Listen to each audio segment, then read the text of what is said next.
यह कहानी मनोज की है। मनोज भोपाल शहर में नया नया आया था। वह फतेहपुर ज़िले में नियुक्त था। पिछले महीने ही मनोज का स्थानांतरण भोपाल शहर में हुआ था। मनोज इस शहर में अपने बैंक की नई ब्रांच में ज्वाइन किए हुए 1 महीना हुआ था, लेकिन अभी भी उसको भोपाल शहर में रहने लायक एक ठीक ठाक मकान नहीं मिला था। वह बैंक के पास ही कोई मकान ढूंढ रहा था, लेकिन उसे नहीं मिला।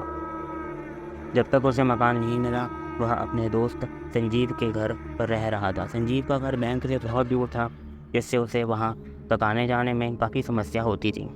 संजीव ने मनोज को बताया था कि उसके घर से बैंक तक जाने के 2 रास्ते हैं, एक टूटी पुलिया का रास्ता, दूसरा सीधा साधा रास्ता। कि संजीव ने बताया कि चाहे कुछ भी हो जाए, उसे टूटी पुलिया के रास्ते नहीं जाना है, क्योंकि लोग कहते हैं वहाँ पर एक चुड़ैल का साया है।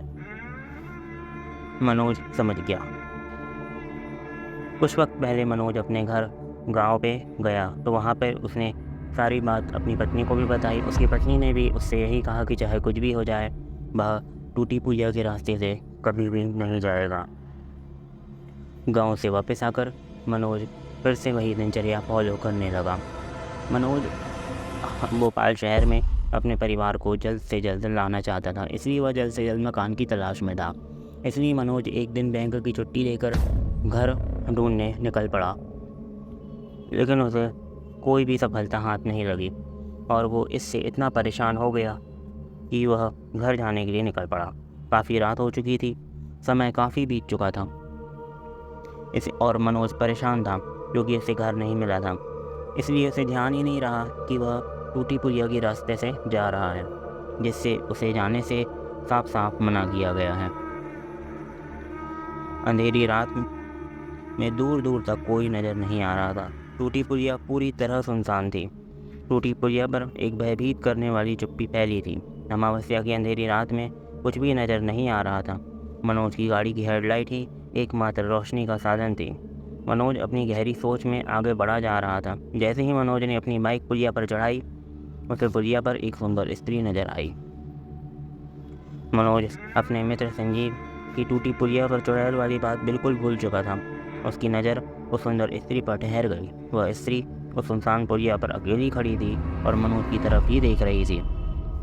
मनोज को उस खूबसूरत स्त्री का सम्मोहन उसकी ओर खींचे जा रहा था।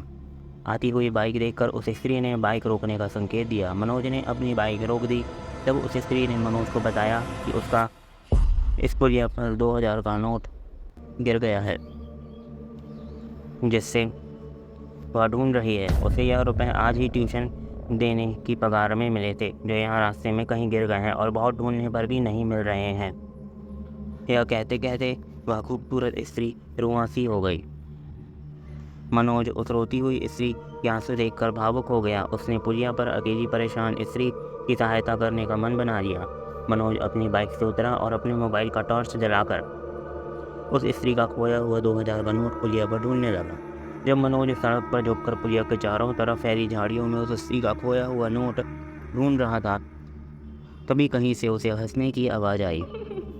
उसने मुंह उठाकर पीछे देखा तो उसकी चीख निकल पड़ी। वह खूबसूरत स्त्री अब एक भयानक चुड़ैल में बदल चुकी थी। उसके बड़े बड़े दांत, बिखरे हुए बाल, बड़ी बड़ी लाल लाल आँखें, जिसे देखकर मनोज डर से पसीने पसीने हो गया था।